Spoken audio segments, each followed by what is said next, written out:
Hey guys, your intro's been jacked. This is Aaron. This is Matt. And we're going to be talking some One Piece today. Alright, we last left off with Water 7. We are going to be talking Enies Lobby today. So, Aaron, what's some general things that people have to understand about Enies Lobby? So Enies Lobby is one of the three major strongholds of the government. The government has three of them. Enies Lobby, Impel Down, and of course Marineford. And actually, before we talk Enies Lobby, should we be worrying about... No, Impel Down is after, right? Impel Down is after. Never mind. So Enies Lobby is like sort of this weird place you get introduced to as a stronghold that's basically not the world government's location, but like one of their places that they do a lot of their investigating. They have the CP series, of which you're led to believe that CP9 is the strongest, though you find out later that CP0 is actually the strongest. Well, CP9 goes into CP0, so... Yeah, from CP9 you can upgrade to CP0. Okay. And I think that that's a play on words because of binary and how decimal numbers work, but that's besides the point. Well, it could be like the Bleach thing where, like, you see, like, the first guy, he's, like, number 10, and then you think to yourself, like, it goes 1 through 9, and it starts at 0, but it turns out that the 0 was the strongest guy, but you never see them fight because he's fighting the two captains, but that's another series entirely. Well, I'm not sure about that, because in Bleach you have squads 1 through 13 that go to 13, and you don't find out about their 0th squad until after, like, 1,000,000 plot points. Wow, they kind of repeated plot points. Every time, like, a new arc started, Ichigo got a new heritage or power or something like that. So. That's true, but it's also off topic of our discussion. We can do a Bleach series later. Okay, so, just to recap, Water 7, Nico Robin is with CP9 because she's trying to protect her friends. She doesn't really fully believe that her friends are capable of staying with her, so she pushes them away as a like a double like motive, like to save them and to keep herself from being hurt. Yeah, and it's actually kind of neat because it also plays off her past. Her island was, of course, destroyed because of the knowledge that she had, or at least that were believed to know that it's because of the knowledge she had. Her elders may have had other stuff as well. And she sort of survived by separating herself. And it's sort of repeated here. One Piece has this whole, you know, kind of like coming full circle, repeated past and present thing going. So, her friends are going to the Enies Lobby to get her. Specifically to get her. For no other reason, mind you. Yeah, and they're not doing it to mess with the Navy. They're not doing mess with anybody. They just want to get her back because, like, the one consistent theme of One Piece is the idea of Nakama, which is like more that like it translates to friends, but it means like precious friends or like friends that you'll like live and die for. It's kind of like the old concept inside of the Italian mafia, the whole like blood is thicker than water thing. Yep. Only that in this case, instead of being water, it's nakama, aka your blood, is thicker than anything else on the planet. Whether it's family, whether it's former ties, whether it's opponents, whether it's danger, no matter what's going on, you will go after your nakama to save them. And it's kind of foreshadowing something to happen in the future that we haven't seen quite yet, even as of now. Well. But other than, of course, you know, Whole Cake Island, but well, was the Junk Island flashback already? Did that happen already? Where they flashback Junk Island again? Where they, well, if you watch the anime, you're going to see this scene 1,000,000 times, where Luffy, Ace, and Top Hat share Kapasaki and say they're brothers. No, not yet. That's not until the Marineford arc after Impel Down. Oh, so it's after that. That's way far off. That's not until they're in Impel Down. Well, I know until they're in Marineford and Luffy punches Garp because Garp is the one to fight back. Well, that's like 200 or 300 chapters in the future. Well, I understand that part, but what I'm asking is, like, have we seen the flashback to that? Not the full story, but the flashback itself. The flashback doesn't happen until then because they don't want to allude to Sabo being alive. Okay. Spoiler alert. Until after they've, like, you know, basically ready to, you know, off you know who. Okay, so, alright. And one little bit of backstory about this one. Usopp got into a fight with Luffy earlier on, and the mask and disguise that he puts on only fools Luffy and Chopper.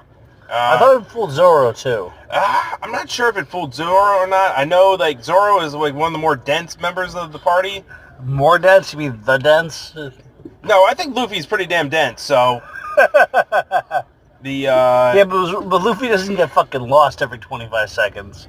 He just gets off on tangents. Zoro's like, oh look, there's the Mary. Let me take a left.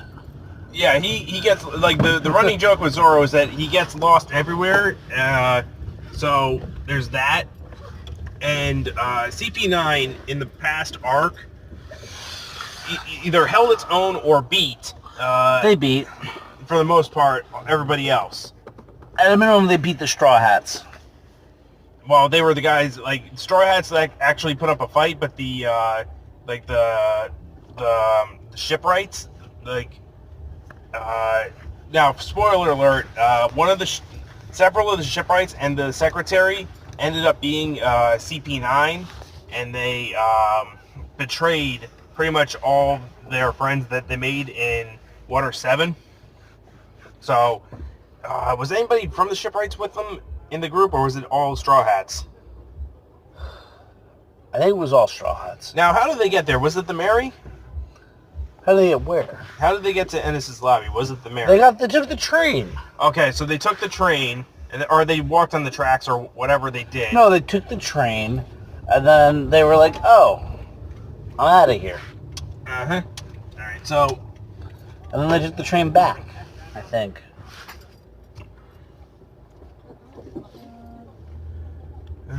So, no, they didn't take the train back, because didn't they get saved by the, you know what I'm talking about, at the end? I don't remember what we're talking about. The ship. No. Wasn't it the last ride of the... Was it the Mary? I want to say so. I don't think so. All right, anyway, I'll put my name on it at the end of it, just in case I'm right and it's a spoiler. But, so... Yeah, in case he's wrong, you never hear about it again. Well, you guys have Wikipedia. You can look it up yourselves. So this is true. Enies Lobby, on a more direct note than all the background, is super 112% important for the Straw Hats from a growth perspective, more so than anything else, other than the fact that they saved Robin. Okay, so the first thing that they go up against at Enies Lobby is two giants that were originally the future of the giant pirates. Like, there was the two guys that, like, their two mentors were, these were like the lieutenants, sort of. Like, these were the guys that were going to take over the thing eventually. From Dory and Groggy? Dory and Groggy, who were on the other island. Who we so much miss. Arc. Oh my god. Well, they were fun. They are so mentioned all the fucking time. Mm-hmm. Well, Sogi King, a.k.a. Usopp, Sogi King, lets it be known that they are alive and they are whatever, and the Navy had lied to the two giants and told them, we have your captains captured, and we're going to torture them unless you guys act as security for our base for the rest of your lives. And giants live a long time, so it's like 150 years to them is nothing. Yep, they thought they were protecting their captains. Yep. So the giants turn against everybody, and is that when the flag thing happens in front of Nico Robin, or was it earlier? I think the flag thing happens after that encounter, but before they actually go into Enies Lobby. Mm-hmm. So, one of the great One Piece moments of all time is Sogi King with a flaming slingshot shot takes out was it the world government flag or the Navy flag? It is flag? the world. I think it's both, but it's really important that no, they took out the world government flag. The world government flag. So essentially, Luffy declares war on the world government, and everybody's like, all right, whatever. And no one flinches. Not Usopp, not Chopper, not anyone. No one flinches as the entire Navy on the ground and the world government freaks the fuck out. Yeah. And so, it was, and there's a time limit on this arc in the sense that they're trying to prevent Nico Robin from going down to the bottomless pit that is the unescapable prison, which, like, I wouldn't be surprised if they eventually get captured and get thrown in there, just so that we can actually see the place. But as of right now, this story is, if Nico Robin goes down to the pit, to the ultimate jail, she's never coming out because no one's ever gotten out of there. Oh, it was Impel Down. No, Impel Down is a prison, but it's not the prison. Gotcha. So, I'm trying to think how the fights play out, because it goes... well, there's a couple of interesting ones. So there's, first off, the most impressionable one as far as progression goes, or at least maybe the second most important one, is definitely Luffy versus Bluno. And that's the first one, because Bluno, if you remember back from the arc on top of the train, basically uses, and I quote, door fruit to play with Sanji until he decides to sneak out and grab the person they're trying to save. Mm-hmm. And he kind of just figures that Luffy's going to be easy pickings, because his second lieutenant was literally nothing to him. Mm-hmm. So I'll just door fruit around your attacks. And Luffy, under normal circumstances, would basically be lost. He's too slow, he's too weak. He can't fight this type of devil fruit. It's not like we're talking about NL, where he had a sort of a... almost like a Pokemon-esque type advantage. Mm-hmm. We're talking about a neutral fruit against another neutral fruit. Who wins? The skilled person. And this is when Luffy makes the big unveil that nobody's expecting. Everybody's expecting him to do something stupid, to wrap his arm around a lamppost or do something random that just kind of works out for him to beat this guy, or to lose like he would have last time. And instead he unveils this new technique, which becomes the discussion for many, many, many a chapter. Mm-hmm. Which is, of course, Gear Second, or Second Gear. I remember this fight now that you talk about it, because what Gear Second is, and this is a surprise to everyone, because Luffy hasn't broken this out at all on anyone before. And he also hasn't even hinted that he's trying to get stronger. Nope. Doesn't let anyone know. He's at a fucking left-hand field. So, all of a sudden, he goes, not Super Saiyan, but he turns all red, steam comes off of him, and all of a sudden, bing! What was he? Hit him, right in the gut immediately, or... I think it was gut first. The guy went Tech Guy, which is the iron skin thing. Yep. And he starts spitting up blood, and all of a sudden, the fight goes from obviously Luffy loses or struggles to win to, wait a minute. This is, in manga... You just been outclassed. In manga, there's, one fight, one chapter fights, and then there's, 10 chapter fights. This is a one chapter fight. It is over quickly. Yeah. Bluno is not the type to be speedy. He's not the type to do the airwalk. He only knows a couple of the 6 forms of the body technique that the Navy uses. Yep. And his big thing is I am the strongest iron body user. Yep. And Luffy punches through it in the first freaking panel. Hit. And all of a sudden he goes, wait a minute, this is not supposed to happen. Luffy proceeds to beat the poop out of him. Mm-hmm. He attempts to dodge using his door fruit, and Luffy's increased speed just takes him out. On top of his powers, just takes him out in 1, maybe 2 chapters tops. And it's interesting because it takes many, many chapters, long after the Enies Lobby arc, before anybody explains what the hell is actually happening in Second Gear, which is that Luffy's effectively pumping his blood using his rubbery arteries so much faster that he can deliver oxygen to his different cells quicker to create more speed and more power.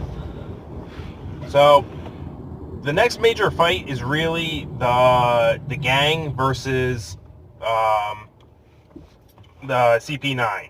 And it was Nami versus the secretary, who uses the soap fruit. And Sanji helps her out with that one. Very little. She mostly finishes that. She doesn't finish it off herself immediately.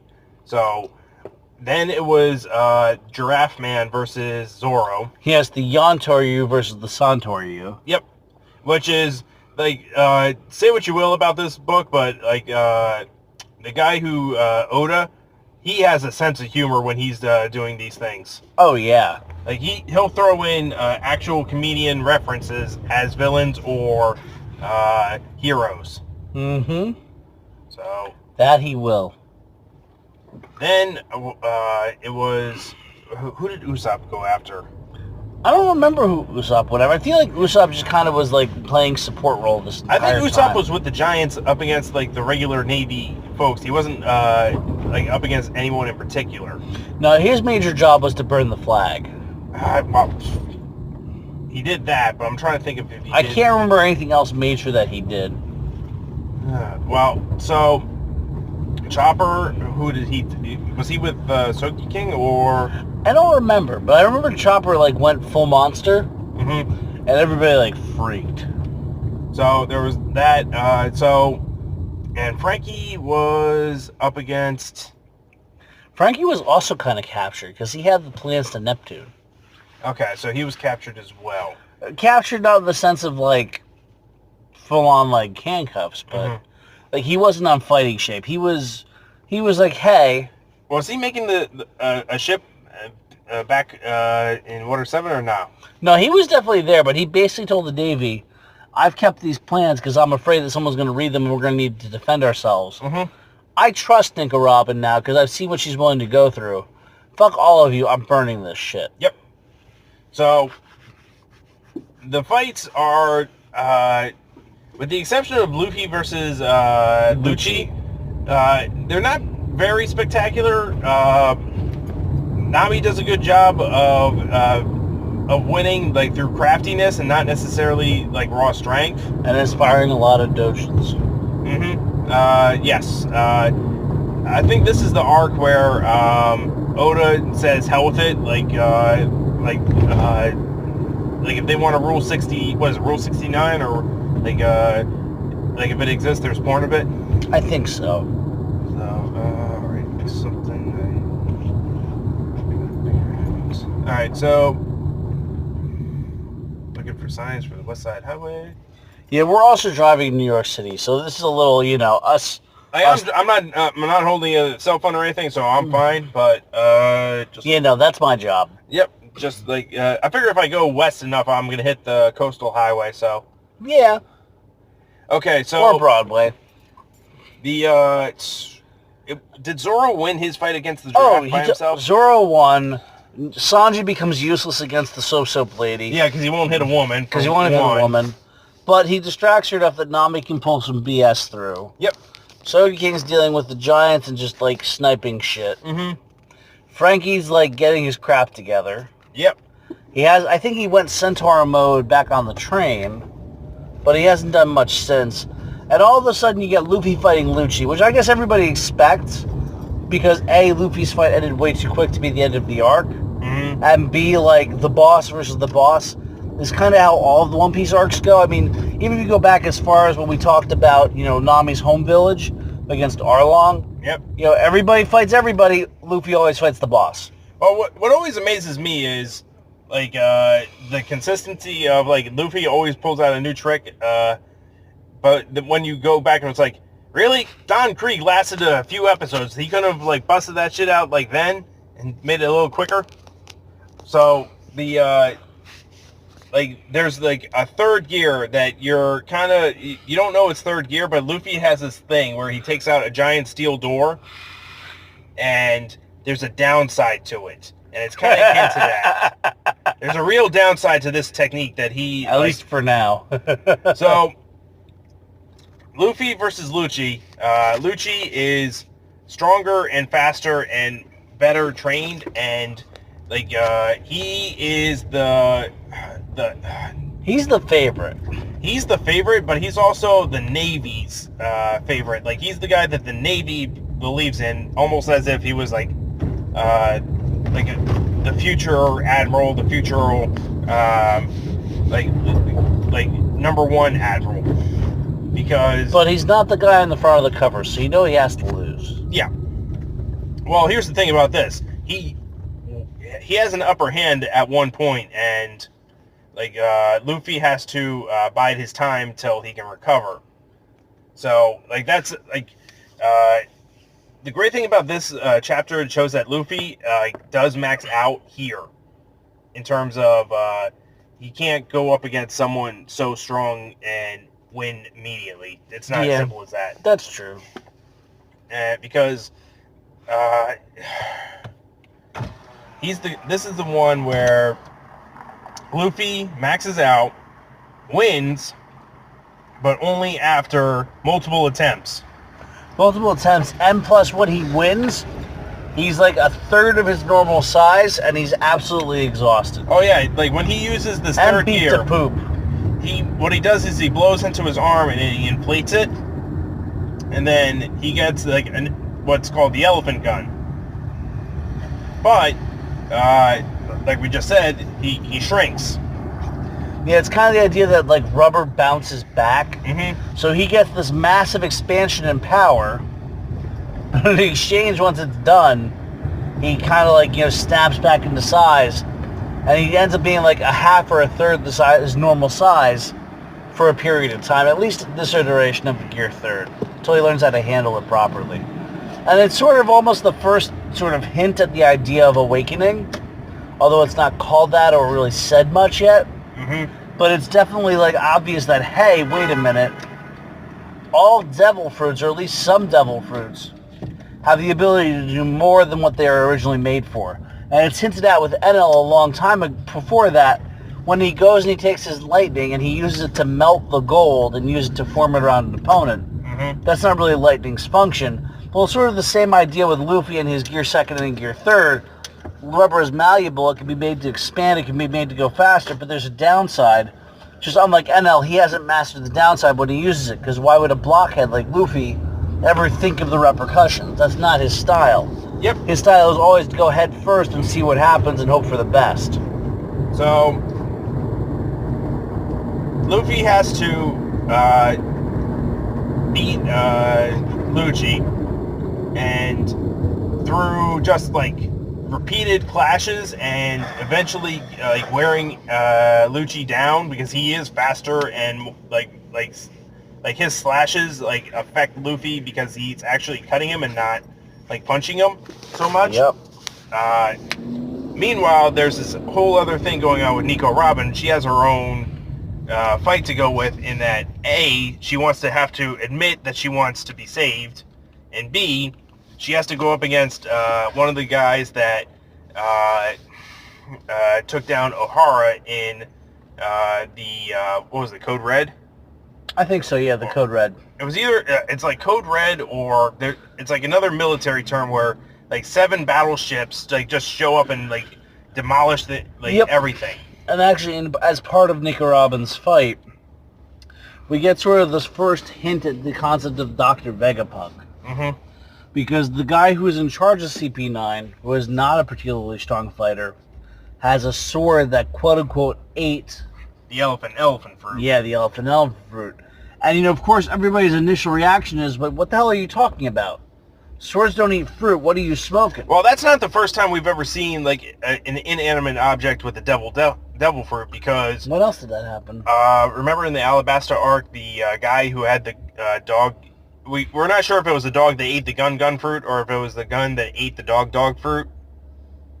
I thought it was the dog that ate the gun fruit. Well, either way, the guy that had the baseball bat and like was partners with the mole woman, Mm-hmm. he had that same kind of like souped up item. Right, but no one ever really talked about it back then.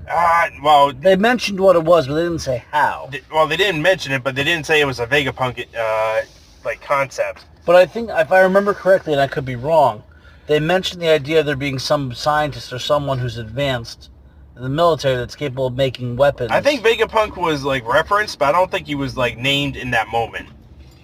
I feel like he was definitely at least referenced. I thought he was named, maybe not. Well, so Nico Robin like is operating like under this guy who's like really weaker than her, like playing into his hands, because she believes that like Luffy's life is in her hands, or like if all that. So when Luffy becomes triumphant, it's an extra motivation of like, I'm just gonna take this guy out, and with like just like putting the guy in a multi-arm lock, like you hear everything break. Yep. And you kind of get the sense that he's dead, for the most part. No one dies in One Piece unless you're Ace. Spoiler alert. Ace. Trying to think who else. Whitebeard. Whitebeard. That's it. Later. But that's it. So those are the only two dead people I know of in One Piece. now, spoilers were alerted. Now, wasn't there like a code red on the island because someone had like the snail for the code red?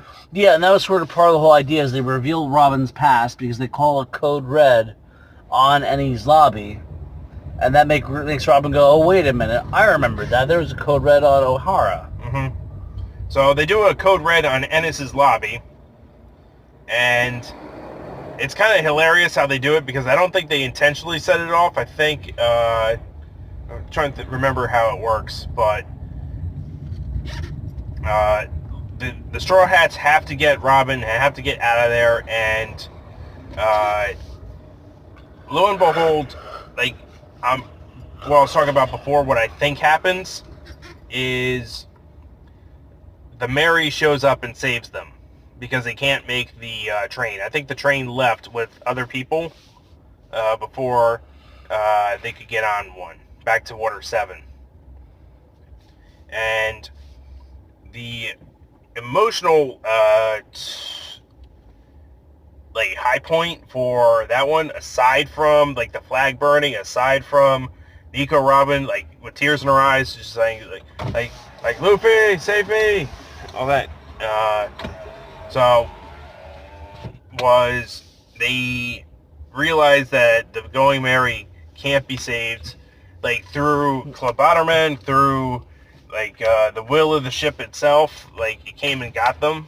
And yeah, but after that, it's like, I'm done. Like, it just fell apart, broke, and what they decided to do, instead of leaving it to rot, they burned it in the ocean. Which was fitting. But it was a funeral. Yeah. And Luffy is really dense, so he says out loud, oh man, it's a good thing Usopp isn't here. I don't think he could take this. Yeah. And then Soge's like, ah! Is right next to him, and like his nose is sticking out through the mask, and he's like, really? You just see like tears, like flowing, like waterworks is coming out from underneath the mask, through the mask, like off the nose. Same thing with Chopper, and like he like just stands there and like he just like takes it in. And it's like the Going Merry funeral is one of them, like one of the things that Oda does really well is just like explaining to the audience like the depth of the caring that goes on between these people and these things, and the appreciation they have for each other. And when the Going Merry has its funeral, it's very sad. So like, it hits you. Yeah, it's pretty hard. The arc ends back at Water 7, and Frankie, I forget what Frankie was doing this whole time, but he was basically saying like he was not going to let the Navy or the world government have the plans to what was it was like not Titan, not Neptune. No, it was Neptune. Was it Neptune? Well, it was the ship that was gonna be like one of the...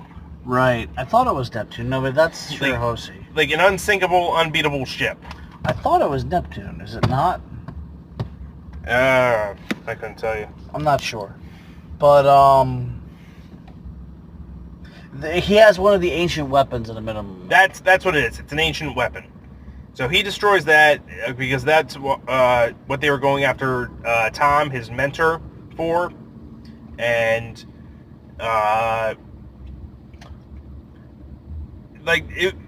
Frankie is probably, what's coming up, is the most cringeworthy entrance onto the ship and all that. Because, well, and it's funny because he made the damn ship. Well, I'll get to that in a second, but like, they were trying to get Frankie to leave because he's going to be wanted by the Navy and the world government. Poor Cuddy Flam. So they steal his underwear and start like sending him on a chase through the city. So he's just trying to get his Speedo back. Yeah. And which doesn't cover much to begin with, by the way. And the entire city is like, oh God, what the hell are you doing? Yeah, basically. And they get to the ship, the new ship, and like he's like, no, I do not want to go with you guys. Give me back my pants. Like I'm gonna stay with my with the family I have. It was like no, you're going. Like the whole family said you gotta go.